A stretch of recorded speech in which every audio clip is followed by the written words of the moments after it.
All right, it's Saturday. Getting truck ready for turkey shoot. Just kind of gonna be going over it here in a little bit. Truck's gonna be on jack stands here in about half hour. Got a guy that's actually coming to trade me tires. I don't know if this is a good idea or not, but I keep telling myself it is. Trading my 39-inch reds for some 37s. Now, typically you don't go backwards once you go up, but I drive with a little bit heavier of a right foot, and as you can tell by the body, care is not really one thing that I really do with this thing, so it just kind of gets wedged into places sometimes. And yeah, we'll just put some smaller tires on it and relieve a little bit of stress. And then also, when I went up to the 39s, obviously they're a little bit bigger for the same gear ratio I got, so it kind of, I'd benefit from going back to a 37 gearing wise. We put a Razor half windshield in it last night. Just kind of, it's been sitting around the barn, and I've been trying to give it away. No one wants it. So I was like, well, I'm not putting a windshield in it for this trip. We'll just see what this does. See if it deflects enough wind, enough branches. If not, I'm not out anything. If it works, awesome. Just trying to get a little bit of wind off of us and maybe deflect some of the branches just so you're not getting smacked completely in the face. Like I said, we'll see if it works. I'm not out anything. Had to put a clutch master cylinder on it last night. The brand new one is sitting right there. It was brand new on the truck and it was leaking all down the firewall and everything. So yeah, put a new clutch master on it last night. We'll see how that goes. Probably do a little test and tune later tonight after I go over it. Make sure, do a nut and bolt check, make sure everything's tight. Last night we also worked on the V8 4Runner. Got the axles all swapped finally. Front axle sitting there to go underneath this. And then I got the rear third member that I got to swap out. We took it down the road last night and terrible death wobble. So brought it back in the garage. I had some center pins sitting around luckily, and I had some shims from the previous owner. Put those in it, took it down the road. It's a lot better. Still got to do some brake work because the brakes are still terrible. I don't know what's going on there. I might just need to actually bleed them instead of gravity bleeding them. And then realized, as per usual, nothing can just go smoothly. The rear diff is leaking terribly. So that should just be a pinion seal, I'm hoping. But yeah, that's a lot of fluid. So it just is pretty much non-existent at this point. So yeah, got some cleaning to do on this thing. And then I got a potential buyer lined up for it. If not, it's gonna go up for sale. And then we'll just keep enjoying it in the meantime, I guess. Because now it drives down the road a little bit nicer than it did on the boggers. So we'll, I had those tires and wheels on it before. So yeah, we're getting to a point where all this was just so that we can finish the wife's 4Runner. So that is the next project to do. Might even pull the motor out of this thing and put it in the 4Runner. And then either build a motor for this or just let it sit for a little while with no motor in it until I figure something out. Figure out what the next direction is. But yeah, we'll go do one last hoorah with it for turkey shoot. Try out some 37s and hopefully not break it. So yeah, here in a little bit, this thing will be on jack stands and maybe a little test and tune later tonight. We'll see. Well, there they go. The 39s are gone. So I don't know if I made the right decision, but they're gone. So All right, so we just got back. I had to go run a couple errands. Back in the shop, and I'm gonna start working on the Toyota. So got a couple things we got to do to it, just some bolt checks and whatnot, just kind of some routine stuff that I want to look at before we go wheeling. And I know one of the things that we got to do is we got a grease zerk that is broken off, and gotta use an easy out to get it out. So we're gonna do that, and then it'll be time to put the new tires and wheels on it. So we'll save that for the end of the video. Show you guys what we got. Pretty excited about these. They actually look super good on here. I already did a test fit. So if you look right past that brake line, there is what's left of a grease zerk in that drive shaft, or that U-joint. So I'm gonna go get the easy out, and hopefully it comes out of there. If not, it's not getting greased, and we'll have to put a U-joint in it after this trip, or whenever it goes bad, but I'm sure that'll be sooner than later. So we'll get the easy out and see if we can get it out of there. All right, let's see here.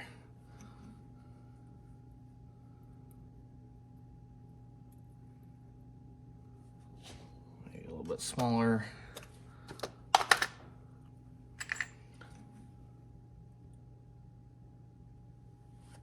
Hopefully this comes out of here, because I really don't want to put a U-joint in this.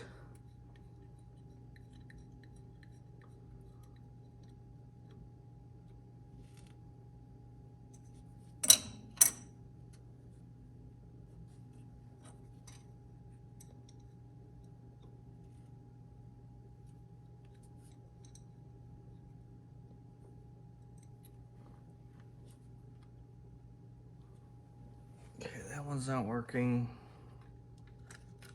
Go back to the other one.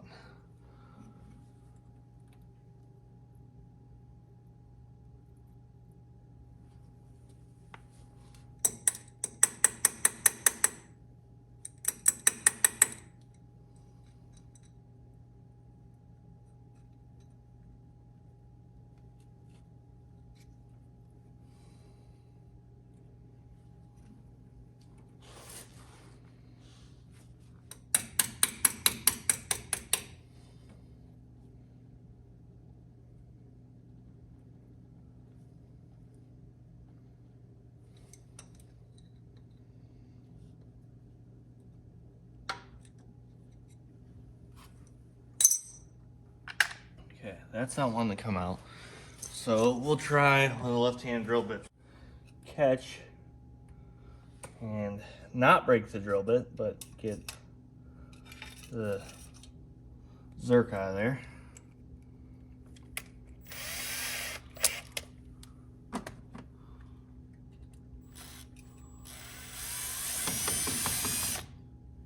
Look at that.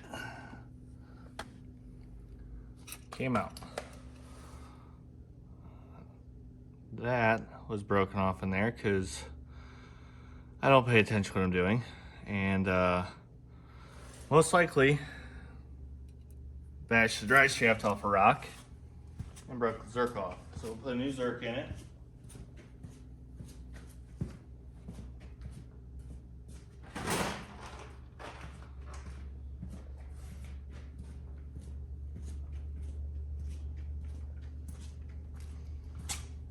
Hopefully we got the right size in this kit.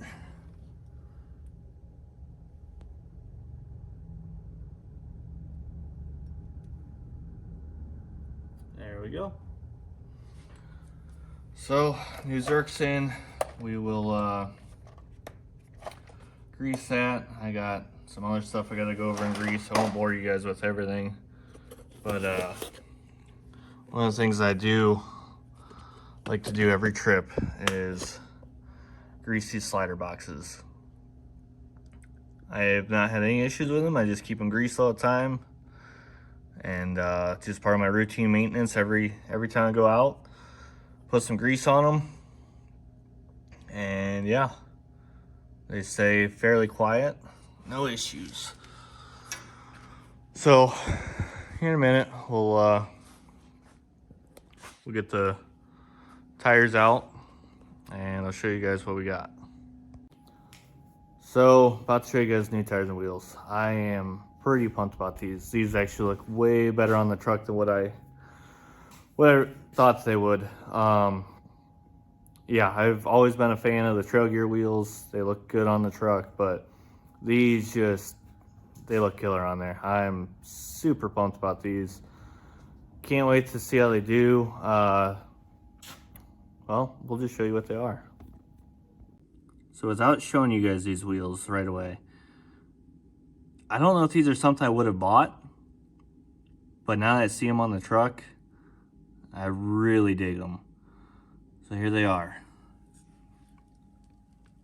They're a spider lock bead lock, and they're wrapped with 37-12-5 BF Goodrich red labels. So it's another set of stickies, but in a 37 this time. Like I said, I think that they look just absolutely killer on the truck. Really happy with this tire and wheel combo on here. Was always a fan of the trail gear wheels, but after seeing these on here, I think this is the tire and wheel for this truck. I think the 39s were a little bit too big. 37 just seems to be the magic number on a Toyota. So went back down to the 37s. A guy traded me these today straight up. So yeah, like I said, I don't know if I would have personally bought these, but I'd consider buying another set now I see them. They're rated for 3,200 pounds a piece, I think, and that's like 1,000 pounds more than what the trail gear wheels are rated for, I believe. I kind of read up on them a little bit before I did the trade, and the huge beadlock rings like that were not really much for my style. But after reading on them, it kind of made sense. I kind of liked them because all this middle area here, it just adds more support to the wheel to keep anything from happening to the ring, like bending the ring or anything like that. So I don't know, I like them. I can't wait to get them all on the truck, bolt it on, and go for a little trial run, which might be tonight if we're lucky.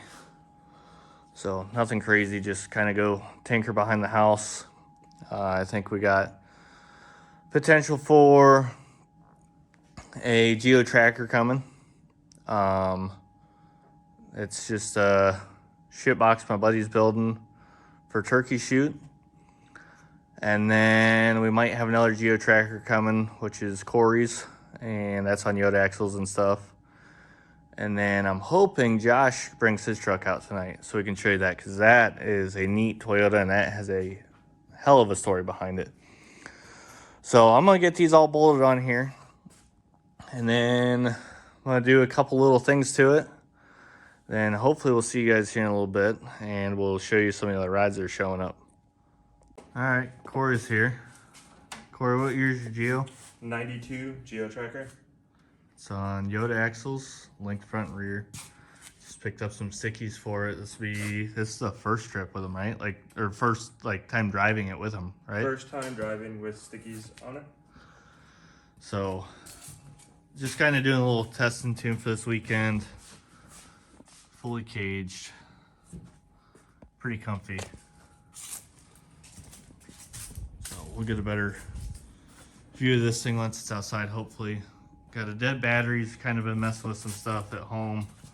Cory, what were you doing? You're doing an onboard welder? Yeah, I made an onboard welder out of a GM 1-wire 67 amp. I converted it to be a welder. We flip a switch, it welds, runs on battery when you are welding, and then flip the switch back, it just charges. My leads are here, and then I also put a 124 volt outlet for grinders and stuff. Trail fixes. Yeah, so stick welder, right? Yep, stick welder. So now we'll have some capabilities out on the trail just for those really, really messy situations. So he just did the dual-ended ram, full hydro. It had a single-ended ram on it before. It's kind of giving him some fits, so he switched over to the dual-ended ram, and that's been pretty good so far. Yeah, it's been great. No binding, can turn whenever I need to. So, and it's GeoTracker motor. Was it 8-valve? Yeah, yeah, 8-valve motor. And then it's got a Toyota Trans behind it with a Toyota transfer case, single case, 471 T case gear.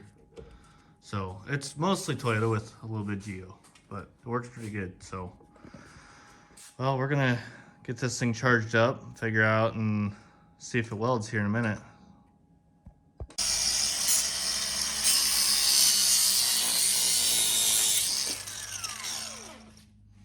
Alex, that's a fancy tool you have there for electrical work. What are we doing? Well, we're working on a 1990 GeoTracker here. What rusted in half. So we got the little truggy buggy conversion on it. Kind of back half the rear. She's got some Maxxis, wrapping some Maxxis tires on it, and nice. a 2-inch lift. So what are we doing with this thing? Oh, we're taking it to turkey shoot. We're gonna beat the shit out of it in the woods. Nice. So this was a little crusty back here. oh, big time. The body sagged about 3 inches onto the frame, so try to jack it up the best I could, level it out, and got some pipe and a flex core welder and just boogered this thing together. I mean, it's better than nothing, that's for sure. Oh yeah, I mean, it's gonna be fun. Game's getting out in the woods, so this will do it. So I mean, that pipe structure is better than nothing, right? I mean. Oh yeah, this thing might blow away in the wind without it. The front of it's pretty solid, but the rear, I mean, was just gone. So we're gonna put a battery terminal on this thing, and you've not yet driven this thing, correct? This will be the first. I took it around the yard, and that was it.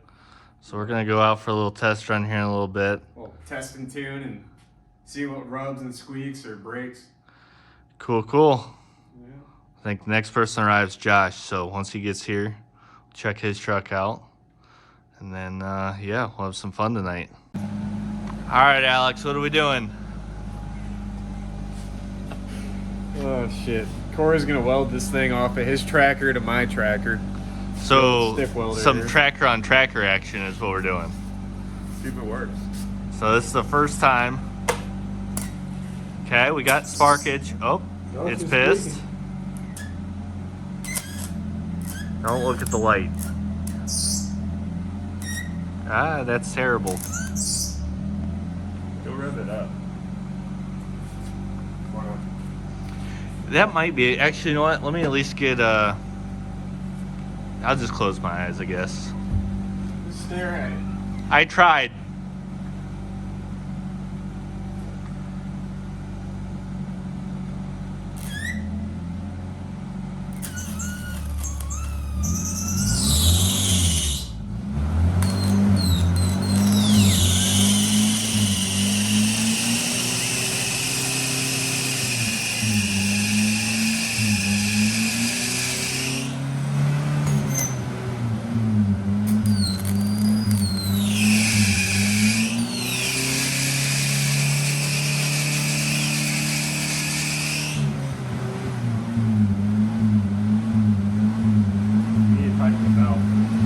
Alright, so timeout. Need to tighten the belt.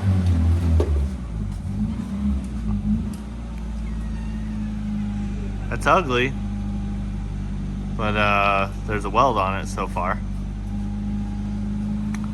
So we're gonna tighten the belt and we'll see how this goes. Alright, take 2 with the welder. We have tightened the belt and zip tied the throttle. So we have a controlled throttle. Cory has a way of locking it, but it's not installed yet.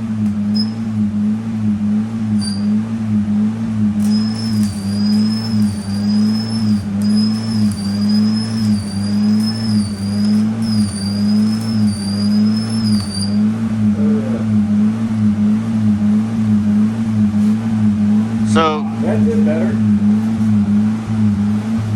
It's too hot. All right, so we're burning through. What, Corey, how do you adjust the hotness? Is there a way, or is it? It's all throttle control, so. Okay, so right now we have too much throttle is why it's burning through. Yeah. And we are welding. Thin to thick. Yeah, this is not an ideal situation, but With pretty good we're gap there too. we're practicing, and none of us stick weld, so take that for what it is.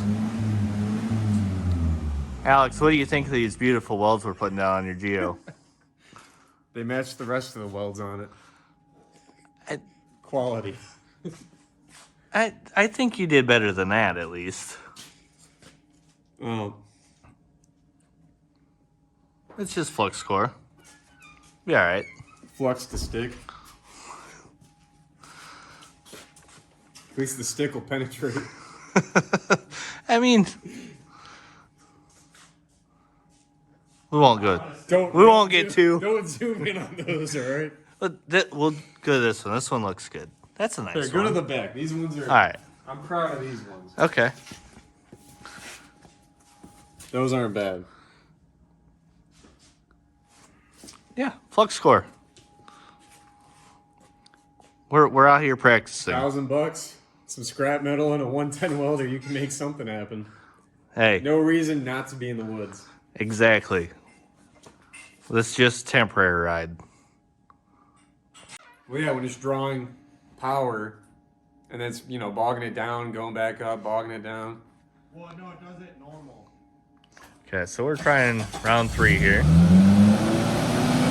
Gotta love it. Started up just to throttle. The throttle's still zip tied. We decided to try it again without trying to weld sheet metal to some thick steel. We're gonna try and actually weld. And you can stick weld the rest of my exhaust. Yeah. So we'll see how this goes. Maybe it's just we're trying to weld too much of a difference in metal. That sounds like it's going decent.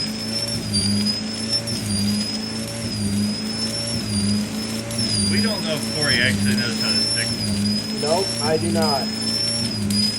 See?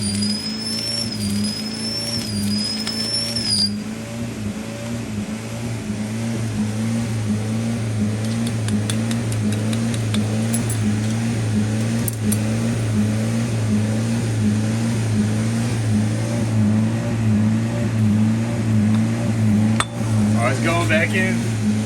Alright, so we're trying a different rod. I don't know, I forget what 2 rods he had. But That two was the different 7018, 6011. rods. Okay, so we're doing a 6011 rod now.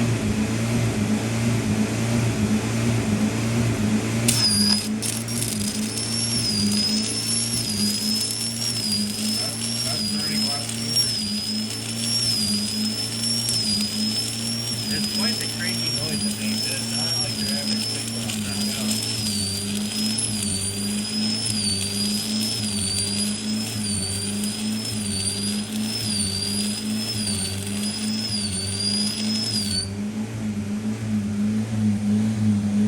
Corey, your head's in the way.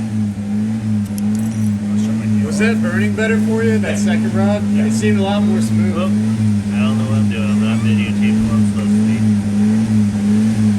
Well, it welds, so That'll get you out of the woods. definitely. And that's all it's supposed to do. It's not supposed to be a permanent fix. That's the permanent trail fix. Because we all know how trail fixes go. Right, Cory? Yep. Let me get it works. Let me get practice. It works. So, welder works. That was the third run of it. So just, you cannot weld sheet metal to pipe. Noted. Is that hot? Yeah. Stupid. Really hot. You're melting my gloves. Huh? You're melting my These gloves. are my gloves. Oh, okay. What? Yeah.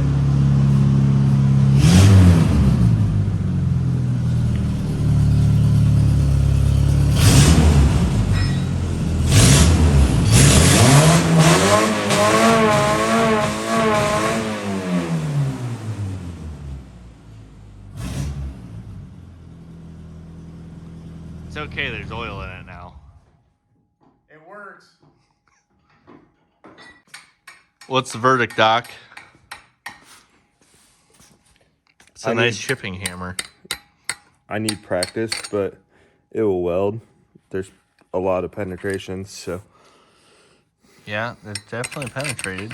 just gotta figure out. I haven't stick welded in forever, so You definitely penetrated your rod into that.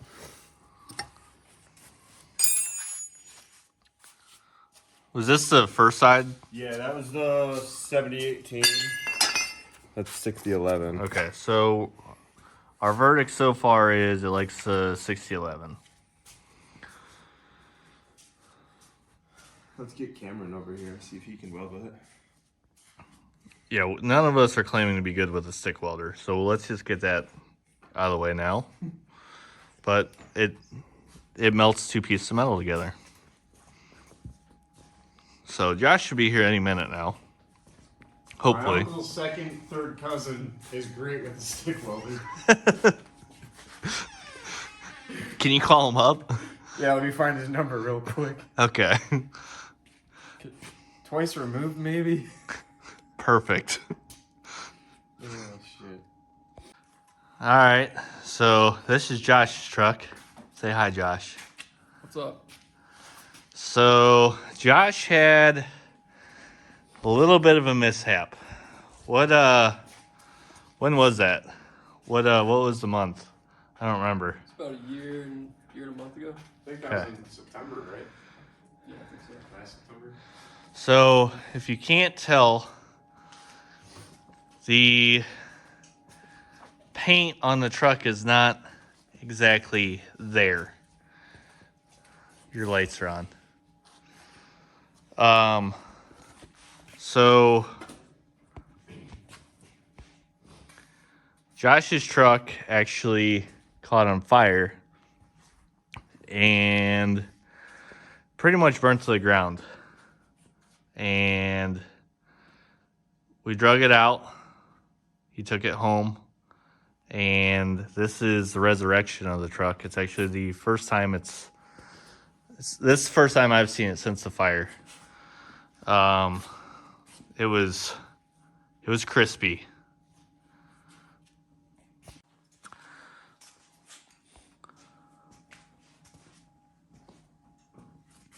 So the truck did not have a cage before, but it's all fully caged now. Some sweet dimple die work. Nice little dinger there. Still got some character from before. Lots of character. Oh yeah. So the truck didn't have any tube work before. Did the tube work to kind of support the frame, right? That was kind of the goal, was in case anything did get hot and fatigue, you got tube work, because the frame is actually all custom built. This is not a Toyota frame. The frame is 100% custom built by him. It's sweet. I mean, the truck was pretty cool before, but now it's got a lot of character. And we're gonna do a little trial run tonight in hopes for next weekend to go smoothly. But what's the most you've driven this thing so far? Probably about 4 laps around my backyard. Okay. And that was what, without brakes before and everything? Yep. So it just got all the brakes plumbed in. I mean, it literally had to go top to bottom. There wasn't a single thing on this truck that didn't have to get gone through. So it's all interior on a different truck. The seats are obviously different because it was, well, when we post this, we'll have to post some videos of it, and it was, or pictures of it, and there are a couple videos that probably be lower quality of this thing getting drug out, because it was a whole day ordeal to get this thing out. It was quite the struggle bus. We actually Had the buggy down in there. We had 2 buggies, 4Runner, and a Cherokee. Winching, it was, like I said, it was an all-day ordeal. And then he clear coated the truck, which it looks so cool. There's so much character to it. It's badass, dude.